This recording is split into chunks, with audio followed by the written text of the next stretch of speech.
looks as though the consumer is, I don't know, maybe smartening up might be another way to look at it, but they've got some confidence, but they're just kind of dialing back their purchases to different places. What would you say about that? Yeah, no question, Scott. I mean, the consumer's just become a lot more strategic at this point in time. If we look at the actual inflation rates that prices have increased by, according to trueflation.com, we're sitting close to 28%. By the way, that's down about 1% since Trump got into office. What a lot of families are doing, though, is they've been utilizing their credit cards as like a shock absorber. But when we have 24% interest rates, that can become a little bit dangerous. So this has just obviously put a constraint on savings, and that's also a little bit of a concern right now because life has just gotten a lot more expensive, not just because people are reckless or something. So what people are trying to do is stabilize their monthly cash flow, and so that's why we're seeing trends shift from places like Nordstrom's, et cetera, back to places like TJ Maxx and Walmart. And I think that trend is going to continue. It's not going to let up anytime soon. So they're no longer just optimizing. It's more of a survival type of a thought, but we're doing this in real time, and I think that people are ultimately adapting to this higher for longer type of place. Hopefully we don't have huge inflation from here, but ultimately we're just kind of at this more expensive place in history, which is what I believe opens up the door so significantly for AI and blockchain technology to actually integrate into the real world, help us to get more out of our team members, as an example, which can ultimately bring down some prices. Blockchain technology, more efficient ways of transferring things, and ultimately, I even know of an organization right now that I'm a part of that we're trying to do this right now in grocery stores, bringing down prices about 22% on average in about 1,000 stores currently. Well, you brought up a lot there, and a lot of it was fantastic. And I want to add to something you said. I mean, you talk about that trueflation number being 28%.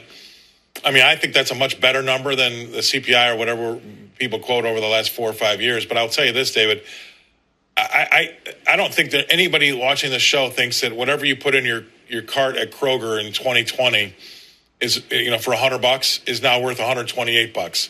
I think everybody would argue it's about $175 now today than it was versus. So even trueflation, I think, is low. And then having said that, to your point about blockchain and AI and what's really coming around the corner as far as productivity, I really do believe that could be the antidote to that, because we're going to see productivity gains like you've never seen before, and that's going to be deflationary. I think all the things that AI and the blockchain brings to the table are going to be massively deflationary. I mean, just look anecdotally at what your flat screen TVs have done over the last 10 years. Watch and see, when we are more efficient and more technologically productive, what that does to the CPI, PPI, PCE, and the likes. I think that's exactly what this economy needs. Yeah, absolutely. And so we're just eliminating inefficiencies. And as we continue to trend in that direction, it's going to impact the consumer.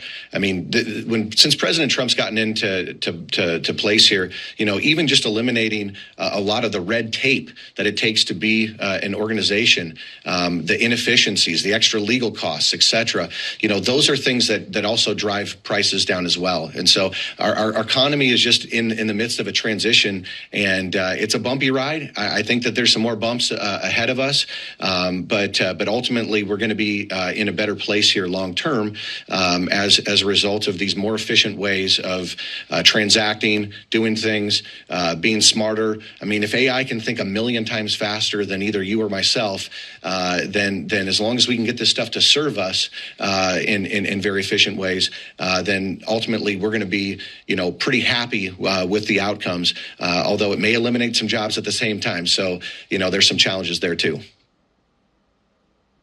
Well, I mean, that's going to happen. I mean, we have to be prepared for that. And you're looking at somebody that was, I lost my job to technology when the floors were closed. I wasn't yelling in a funny colored jacket anymore. Now you've got to reinvent yourself. And I think there's a lot of adaptability. There's a lot of adaptability and evolution that's going to have to take place with the American workforce, and they'll do that. That's what they're good at. So I feel confident about that. I really appreciate coming on. That was great Great stuff. And I loved how you took the consumer into that AI and blockchain realm. That's a great way to look at it, productivity and the likes. I really appreciate you coming on the show, David. You've always got some great things to say. Thanks very much, and have a great weekend. David Stryzewski.